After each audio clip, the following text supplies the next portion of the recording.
ทุกคนทักทายสบายดีเนาะสำหรับคลิปนี้เราก็จะมาตัดสินทุกคนเลยเราจะมาตัดสินเนาะแอลคนนี้ที่ชอบซองเนาะทุกคนเนาะซอง4ได้อยู่ที่5.5เด้อทุกคนเลยไปถ่ายเป็น32เนาะ4ได้8นิ้วเนาะตัวนี้แอลคนน้อยเนาะทุกคนเอาจะออกมาจากกลางพื้นสิบเนาะปกตินะ3 นิ้วครึ่งเนาะแต่อันนี้แอลเพิ่นน้อยแอลเพิ่น22มันก็จะออกมาอยู่ที่จากกลางพื้นสินมีแต่3 นิ้วเท่านั้นเด้อ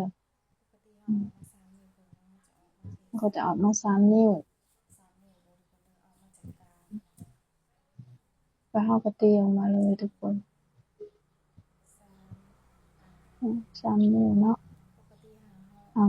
บางคนยังบ่เข้าใจนะทุกคน3 นิ้วแล้วก็เฮาก็แทกออกมาแล้วเฮาก็ตีมันจะเป็นเกล็ดรังเลยทุกคนเลยตัวนี้จะเป็นเกล็ดรัง3 นิ้วแล้วก็ออกข้างละครึ่งนิ้วเนาะข้างละครึ่งนิ้วแล้วก็ตีเชื่อมลงหากันตัวนี้จะเป็นเกล็ดรังบัดนี้เฮาก็มาหาแอลเพิ่นถือ22เนาะ22หาร4ได้อยู่5.5 นิ้วเนาะเฮาก็แทกออกมาจากกลางพื้นสินทุกคนจากกลางพื้นสินเนี่ยเฮาก็ขามเนาะขามนิ้วหนึ่งที่มันเป็นเกล็ดรังนะทุกคนแล้วก็ติ๊กไว้5.5 นิ้วเนาะเฮาก็ติ๊กไว้เอาช็อกติ๊กไว้บัดนี้เฮาก็มาหาสะโพกเนาะถ่ายเพิ่นอยู่ที่32หาร4ได้8เนาะเฮาก็แทกออกมาจากกลางพื้นสินแล้วก็ขามเกล็ดรังนะนิ้วหนึ่งก็ติ๊กไว้เป็นนั้นเส้นสะโพกบัดนี้เอาเส้นแอลกับเส้นสะโพกที่เฮาหาได้แบ่งครึ่งทุกคนแบ่งครึ่งก็จะได้ก็ตีลงมาเนาะหลังจากที่เฮาแบ่งครึ่งแล้วเฮาก็ตีลงมาจะเป็นเกล็ดสะโพกเด้อทุกคนเด้อ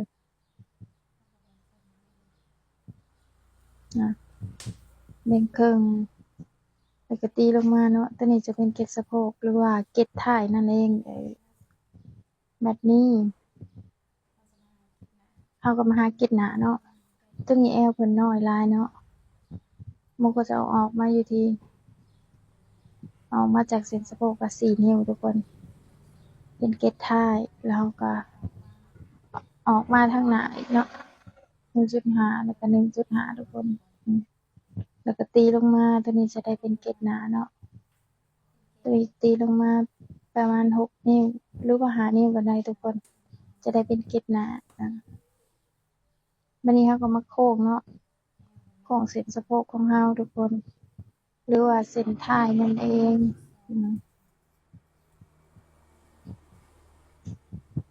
เบิ่งไปนั่นเนาะทุกคนเนาะเบิ่งหลายๆเทื่อบางคนก็ยังบ่เข้าใจเนาะเพราะว่าแต่ละเจ้าแต่ละคนเนาะก็ยังตัดแบบว่าต่างคนต่างเรียนมานะตัดบ่คือกันทุกคนแต้มบ่คือกันนั่นหลังจากนั้นเนาะหลังจากที่เฮากินอิหยังแล้วเนาะออกมาขางเฮาก็มาหยิบเกล็ดทุกคนหยิบเกล็ดแล้วก็หยิบเกล็ดนี่เลยให้มันครบ6 เกล็ดเนาะหยิบไปเรื่อยๆทุกคน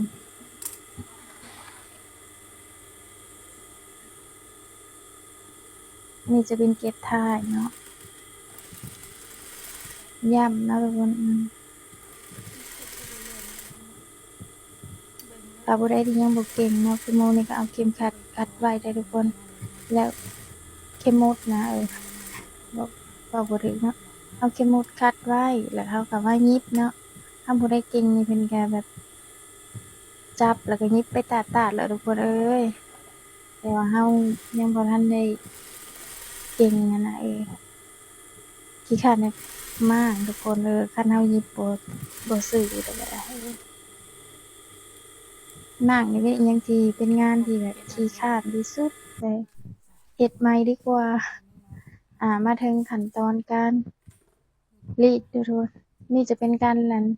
รีดหัวสินเด้อตัดผ้ามา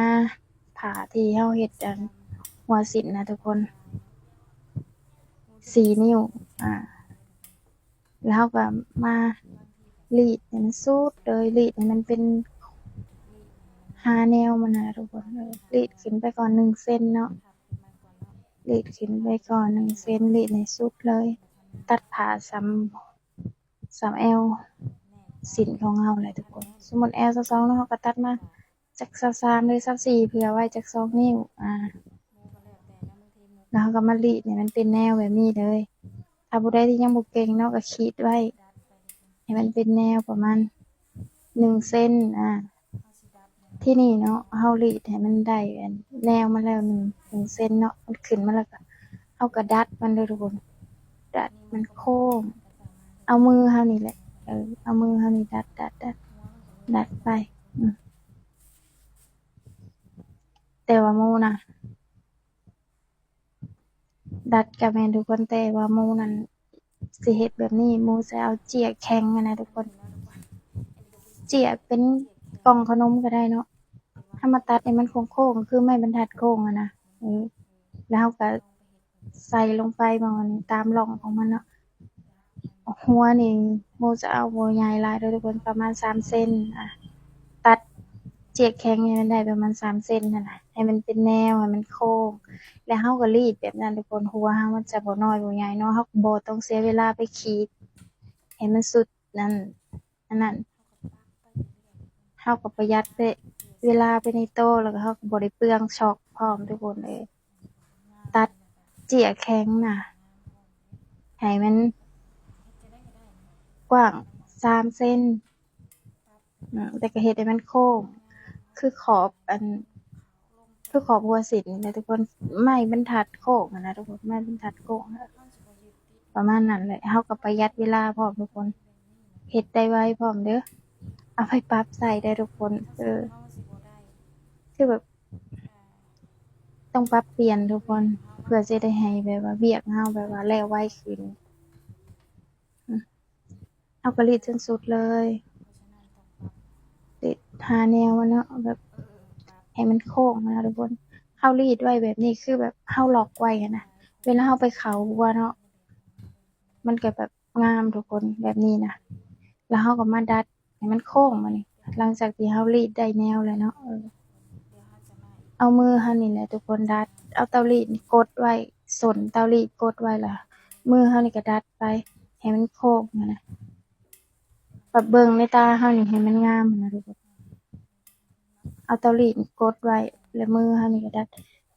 หัวเส้นตัวนี้น้ำมูกจะบ่ใส่หัวแข็งทุกคนเพราะว่าแต่ก่อนน้ำมูกก็ใส่หัวแข็งคือกันหัวที่ขายตามห้านทั่วไปนี่แหละใส่หัวแข็งแต่ว่าอันนี้ใส่ออกมาแล้วเนาะมูกลองเฮ็ดหลายโตแล้วแบบมันกระดกอะนะแบบมันเบิ่งแล้วมันบ่เรียบเวลาลูกค้าใส่แล้วมันบ่เรียบมันเป็นคลื่นมันกระดกอะนะเทิงแม่นว่าเราจะตอนที่เราเข้าหัวศิลป์เนาะเทิงเราจะบ่ดึงหัวนั่นบ่บานก็จริงทุกคนหัวบ่เวิร์กก็จริงแต่ว่าเราเบิ่งแล้วมันบ่เรียบในตานะโมก็เลยเปลี่ยนมาเฮ็ดแบบนี้เนาะ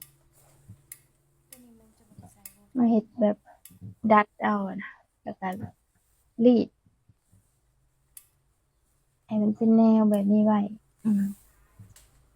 นี่เราก็ค่อยดัดไปแล้วหัวมันก็จะโค้งงามทุกคนเวลาเราใส่เนาะมันก็จะโอบเอวดีนะ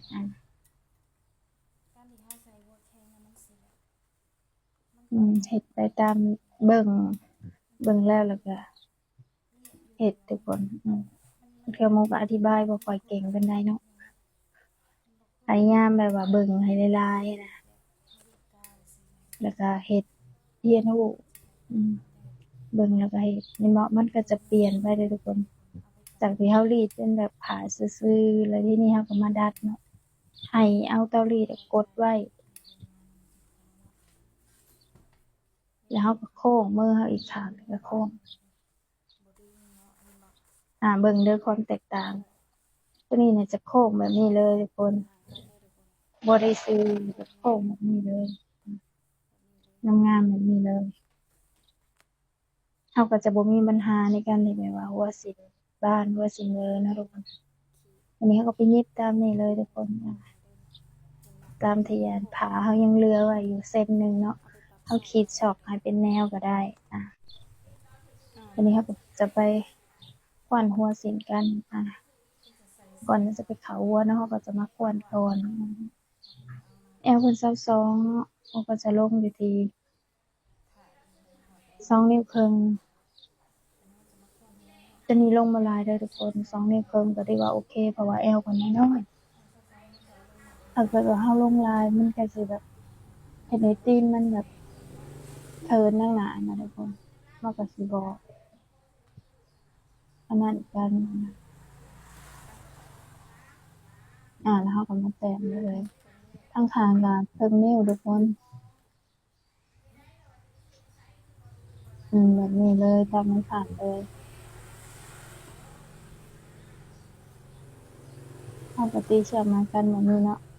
บางคนอาจจะเบิ่งนี่คือแบบง่ายเด้อทุกคนบ่ง่ายแล้วก็บ่ง่ายนะทุกคน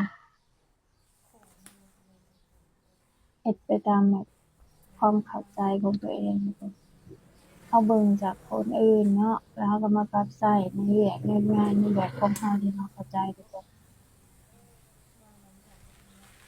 การที่เราจะแบบว่าเอาความรู้ของคนอื่นมาใส่เราทั้งเบิด100%มันเป็นไปบ่ได้เด้อทุกคนเพราะว่า1เราบ่ได้เรียนจากคนคนนั้นมาตั้งแต่ทำอิฐเราก็บ่สามารถสิเปลี่ยนแปลงแบบได้100%เนาะมีแต่เอามานำใช้หรือว่าปรับใช้ในแบบของเราเองอืมแล้วก็อย่าลืมเด้อทุกคนทุกเทื่อที่เราจะพ่นหัวเนาะแทรกลงมาหม้องให้มันสังเกตข้างเนาะนี่บ่จะเอาลงอยู่ที่ประมาณ3นิ้วหรือว่า3นิ้วครึ่งก็ได้อาอย่าลืมว่าให้มันเชิงและปิดข้างเนาะทางข้างก็ครึ่งนิ้วแล้วเราก็มาขอนหากัน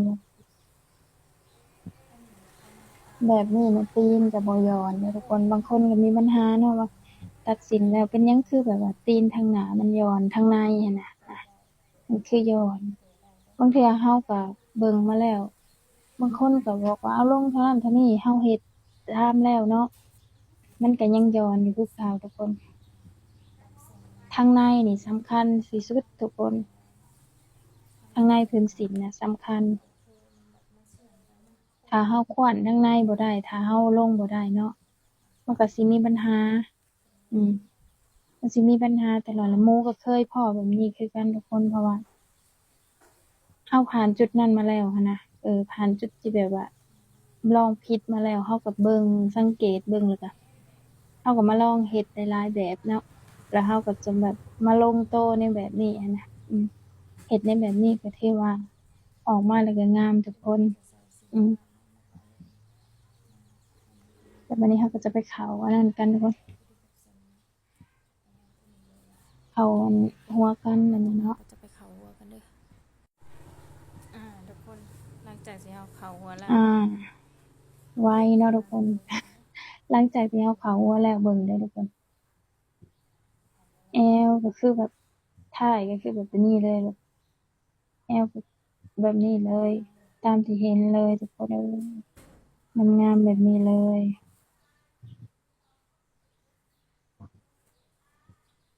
โอเคทุกคนสำหรับคลิปนี้เนาะหวังว่าจะเป็นประโยชน์ให้กับหลายๆคนเนาะที่แบบว่าอยากหยิบสินใส่เองจะเป็นหรือว่าหยิบประโยชน์ให้ลูกค้าเนาะเนาะสำหรับที่นี่มันก็อ่ามีอะไรทุกคนสำหรับคลิปนี้โมก็ไป